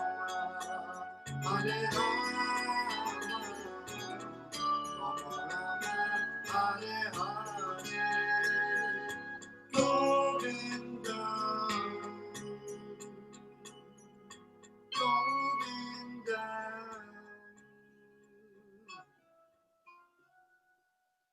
Hare Krishna. Thank you very much. I just wanted to say that this song, for me personally, was the first time a friend of mine had a record, the Goddess of Fortune, and he put it on. It's the first time I actually heard devotees singing, and this song completely, when I first heard it, completely transformed my whole life. This one song, this Brahma Samhita Govindam. So it's very, very special to me personally. George produced it. George was very proud of it. George loved this song. He loved it so much. And It's very, very, very special, and we all know that. So thank you very much, George, for producing this for all of us. Hare Krishna. Thank you, Prabhuji, for your offer. It's very nice. Thank you so much.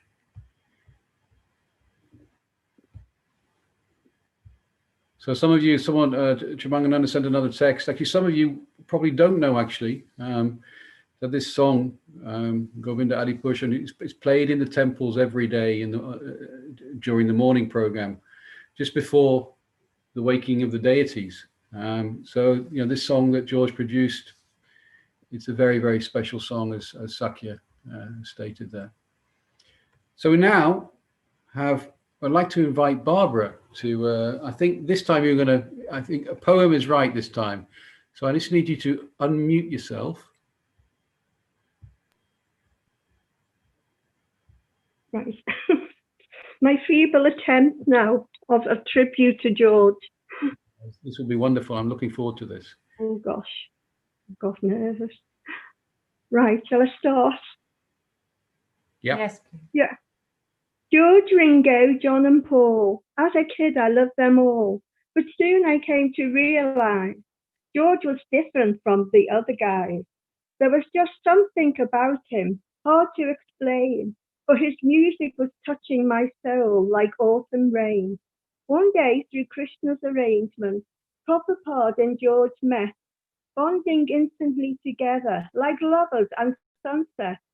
In 1973, without fuss or need of a banner, George gifted Prabhupada Bhakti Siddhanta Manna. Knowing this beautiful old English estate would be perfect to worship and to meditate. What a magnificent gift to the Hare Krishnas of all nations. The manna certainly met to George's expectations. Isn't it a pity? Isn't it a shame? George is not living in the material world again. Oh, please forgive me, as I know so well. For us and dear animals, the material world is just a hell. I miss you, George, my beetle so sweet, now residing under Krishna's lotus feet. Phew.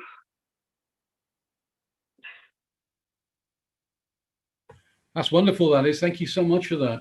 Thank you. A natural poet. Very, very, very nice. Thank you so much for sharing that. So let's just check my schedule and see how we're getting on. So we have something a little bit special now.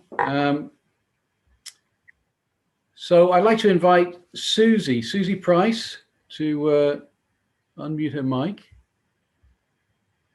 Let me just enter Spotlight. Do we have a Susie here? Hare Krishna. Hare Krishna. Hare Krishna. Thank you so much for giving me a spot and a chance to honour George. No, this is amazing. So tell us a little bit about what you're going to be doing with these gongs. Well, I'm going to be honouring George's lyrics with the Inner Light, and I'm also going to, hopefully in my 5 minutes, honour Prabhupada with a little chant at the end. But it's going to be accompanied musically by the sound of the gong, which is it's the sound of the cosmos, it's the sound of it's the sound of everything. Wonderful. The all that is. Thank you so much. So I'll over to you. I'm just trying to get my incense. I wanted a fresh incense for Prabhupada. There we go. Wonderful. Great. Okay.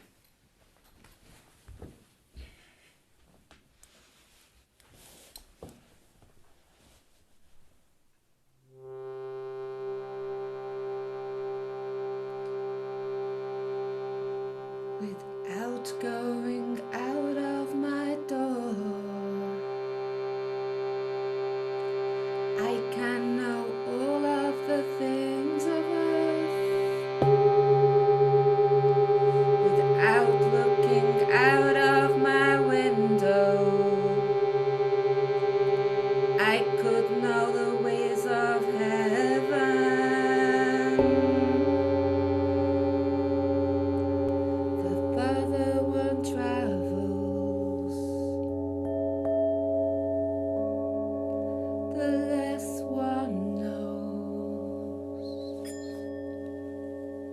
the less one really knows.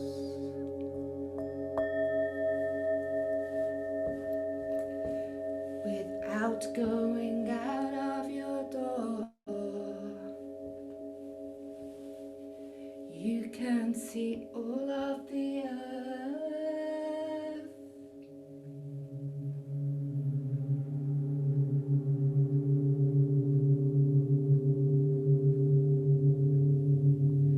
Without looking out of your window, you know the ways of heaven.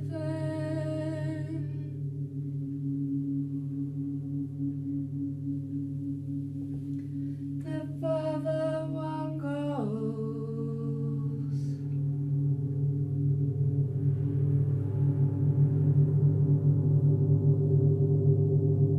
the less one really knows. The less one really knows.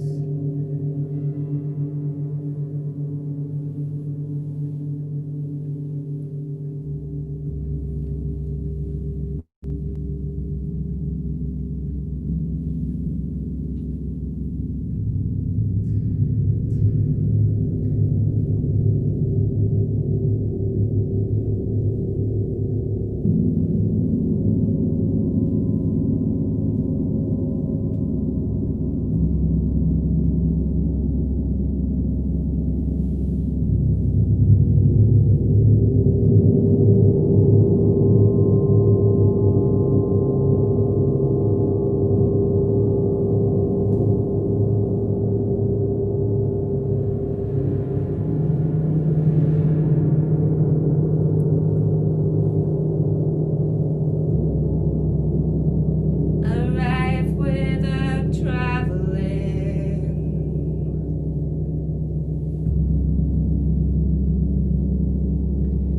See without looking.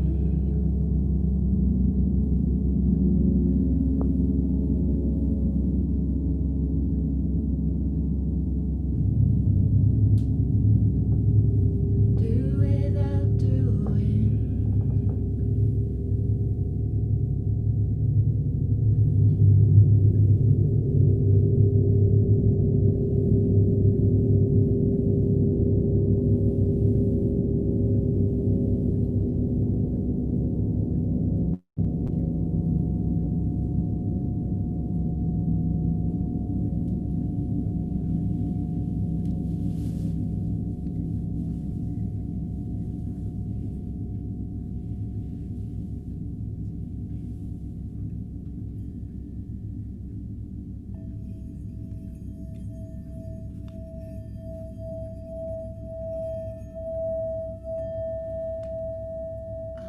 Hari Radha Krishna. Hari Rama Radha. Hari Bala Shiva. Hari Rama Sita. Hari Gopala Krishna. Hari Govinda Jaya Gopala Jaya Jaya. Hari Gopala Krishna. Hari Gopala Krishna. Gopala Jaya Jaya. Hari Radha Krishna. Hari Rama Radha. Hari Bala Shiva. Hari Rama Sita. Hari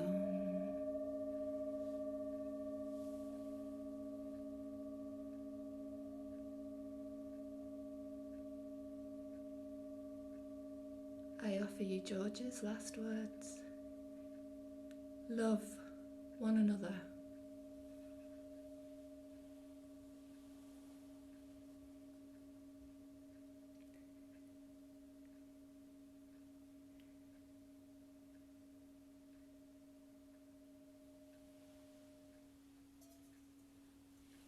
Krishna. That was amazing, Susie. Thank you so much for that. Is this is your home, and you have all these gongs here? This used to be my lounge, my family lounge, but slowly by slowly the couches and modern light fixtures like a television got swapped for singing bowls and instruments of meditation. Because the sound vibration from these instruments is so powerful and so actually very, very healing. And you can actually to actually even to feel it through the Zoom, because actually the sound was very clear and pure, very, very worked out very, very nicely. I got some advice from some colleagues purposely for this event, so that's absolutely wonderful feedback. Thank you. Great, and thank you. Thank you so much. It's a joy. I love George Harrison so much. Thank you so much. Thank you So much for your offering. Okay. So we have Claire McGrath to read a poem for us. Oh, hi everyone. It's just, I think the word is serendipitous. My poem's called Love One Another. So so this is my offering. Okay. George, you said that birth is death, so death then is nothing to fear. It's like getting out of one car and into another.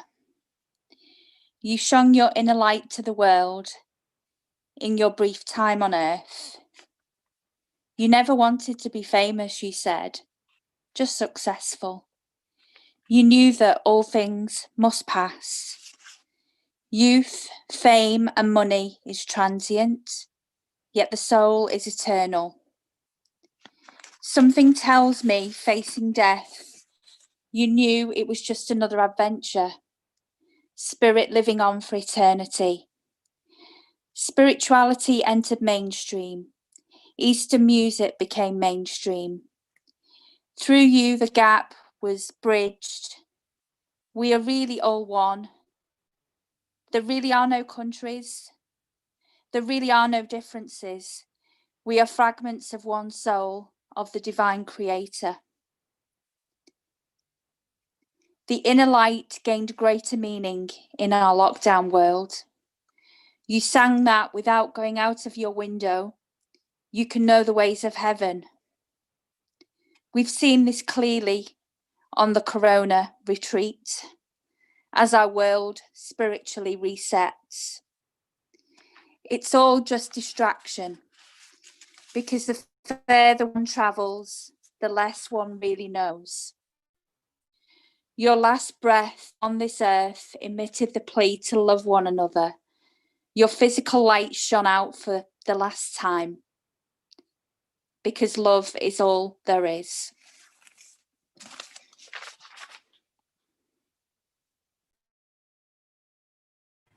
Thank you so much. That was really beautiful for sharing that.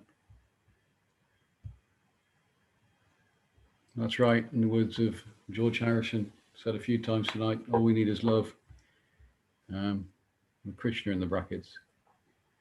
So we have a couple more people. Now we're coming up to 9 o'clock here. Now, if people would like to, weren't on the schedule, who would like to say anything, we have a little bit of an opportunity to do that. We can go on a little bit past 9 o'clock.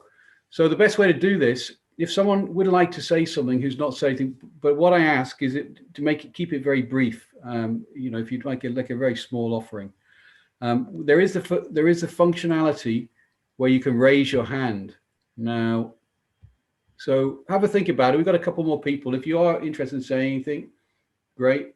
Otherwise, I think we've had a really great evening up to now. Really many beautiful offerings, and yeah, it's been great. So what I would like to do now is invite James to say.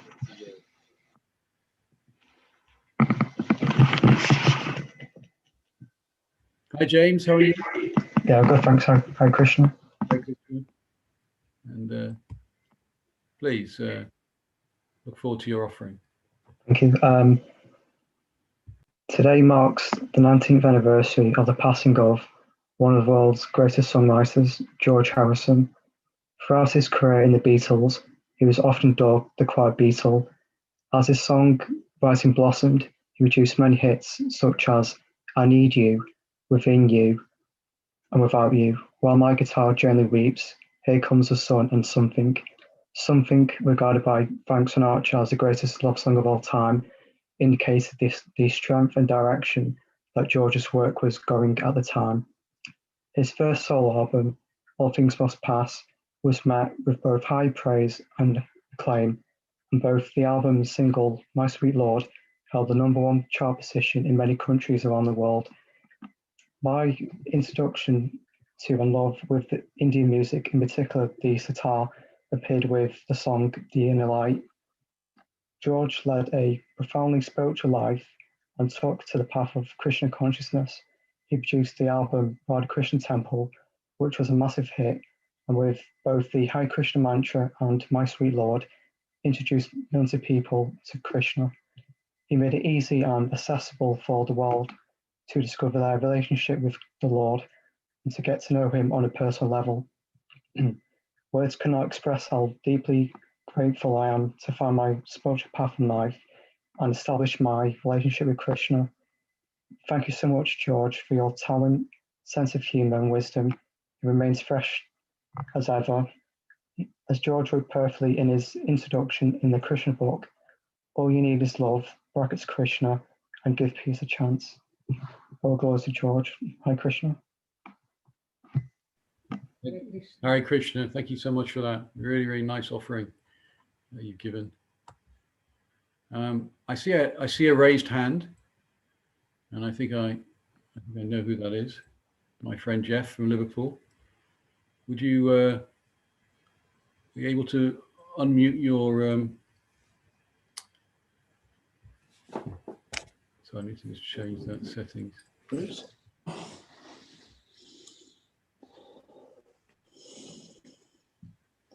Hi, Jeff. Hi, Hare Krishna, everybody. I'd just like to say very briefly, as probably most of you all know, George was born at number 12 Arnold Grove in the Wavertree area of Liverpool. I actually live just on the edge of the Wavertree boundary. So today I took a walk down to George's house on behalf of all the devotees to the place where he was born, and just chanted the Maha Mantra, not a full round, but enough to pay my respects and the respects of all the devotees. So I just thought, I don't know if you can see this, that's a picture of George's house. I don't know if you can see that. Are you getting that? I think you've got your camera turned off at the moment. Oh, have I? I don't know how you switch that on. Anyway, rather than oh, that's it. You're on now. You're working now. So there's me outside George's house today. So I was actually chatting to one of the neighbours, and she said, obviously all the Beatles tours are all cancelled at the moment due to COVID. So they've not had many visitors to George's house. But I just thought, very quickly, I thought you might like to see that. And as I say, on your behalf, on everybody's behalf, I went down there today and chanted the mantra and just paid my respects to George. So that's all I'd like to say. Thank you very much. Hare Krishna to everybody. Thank you. Thank you, Jeff. Yeah, Jeff comes to our programs in Liverpool. He's always nice, nice to have him there. So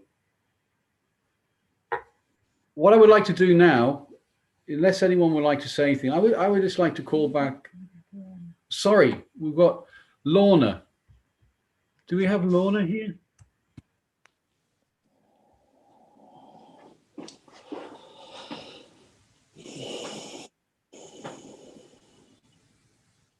Do we have Lorna? I don't think we have Lorna. Might have left. Okay, no problem. What I'd like to do, because we're coming to an end now, amazingly, we're actually at 9 o'clock, which is very rare to finish at such a on time. But I'd like to invite back Sakshi Gopal to maybe just give a few closing words if he's still available.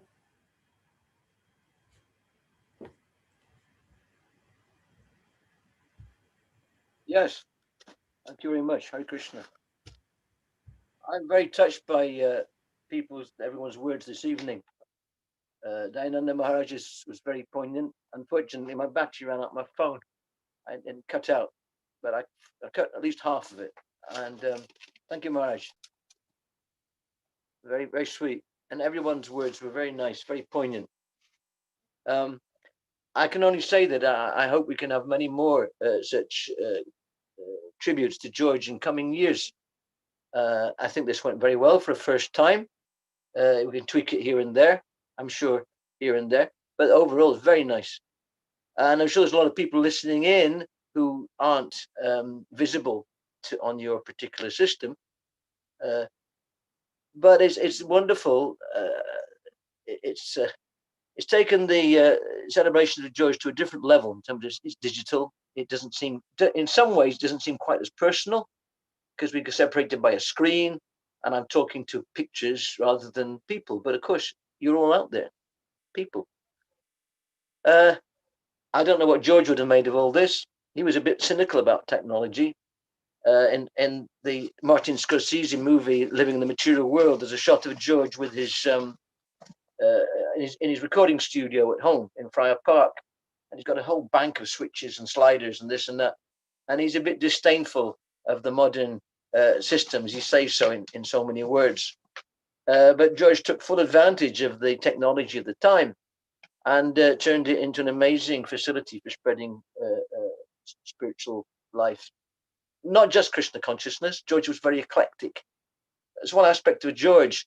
People from all different angles, both materialists and racing drivers and gardeners, and people pursuing a spiritual path, Vaishnavas and impersonalists, and people who like music. He appeals to everybody. There's something for everyone in George. But the overall underlying river that runs through him, it's a spiritual. And he even used to sign his letters sometimes, Hare Krishna, of course, Hare Krishna. And he'd have a little Om sign and also a cross as well. One time he was asked, of all the people that you'd like, if anyone you could meet, who would you like to meet? If anyone you could choose from? He said, I'd like to meet Lord Jesus Christ. He wanted to meet Lord Jesus. He was brought up a Catholic, and he never lost his spiritual roots. He might have given up the external religion aspect of it in search of something much deeper. So George, above all, was always a very, very down-to-earth person. He had very high aspirations, spiritual, but he was very grounded. I'll give you a little story that Prithu Prabhu mentioned yesterday. Prithu was on some of that slideshow you showed at the beginning. Prithu was in quite a few of those pictures, but some of you here might not know him. But George, Prithu had an ashram in Vrindavan, and George was coming to Vrindavan with Ravi Shankar.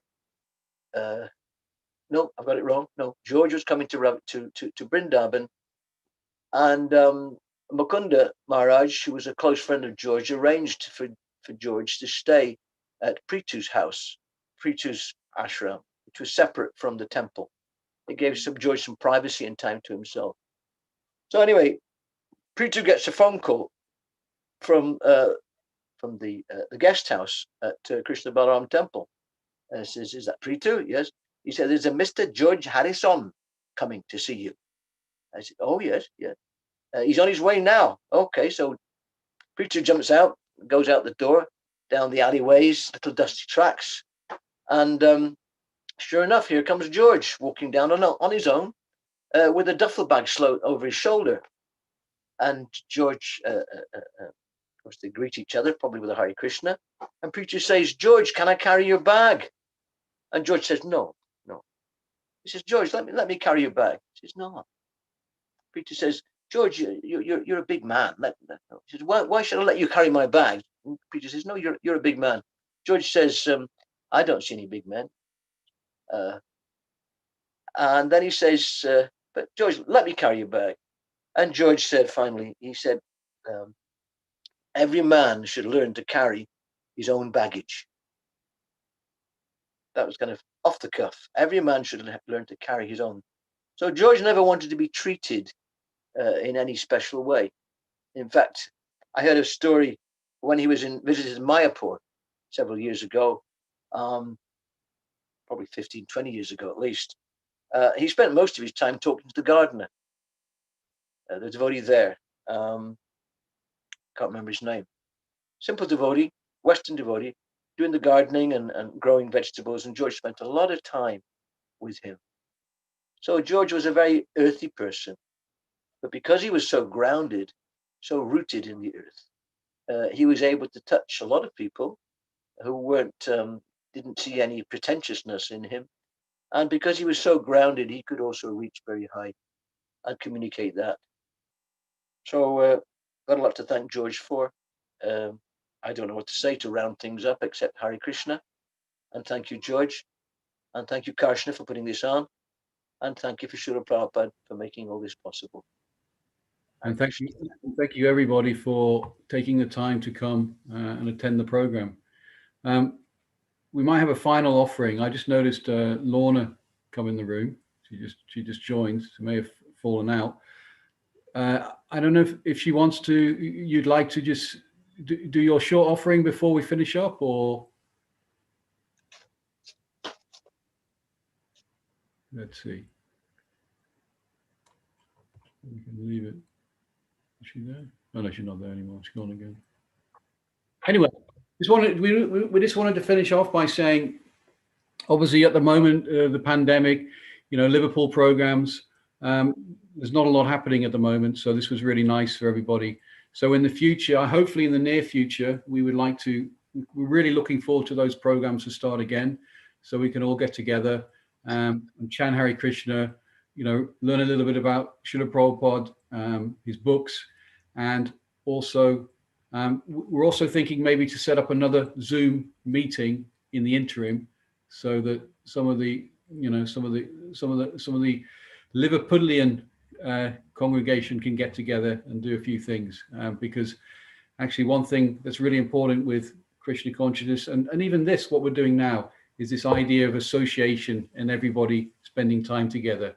It's very, very enlivening. So from both of us, my wife, my son here sitting in the corner, we'd just like to thank you all again and wish you all the best, and a big Hare Krishna to everybody. And just one more little detail, that so when we get together, we can have that prasadam, which we didn't have today, as Shakshi Gopal Prabhu. Lots of pakoras. Might be a cauliflower pakora with tomato chutney. I think that has to be a must. So Hare Krishna, and thank you, and Hare Krishna. All glories to George Harrison, and all glories to Srila Prabhupada. All glories. Hare Krishna. Thank you very much indeed, Prabhu. It's wonderful, all of you. Hare Krishna. Hare Krishna. Thank you. Hare Krishna. Hare Krishna. Thank you. Lovely memorial. Thank you. Hare Krishna. Thank you. Bye. Thank you. Hare Krishna. Hare Krishna. Hare Krishna.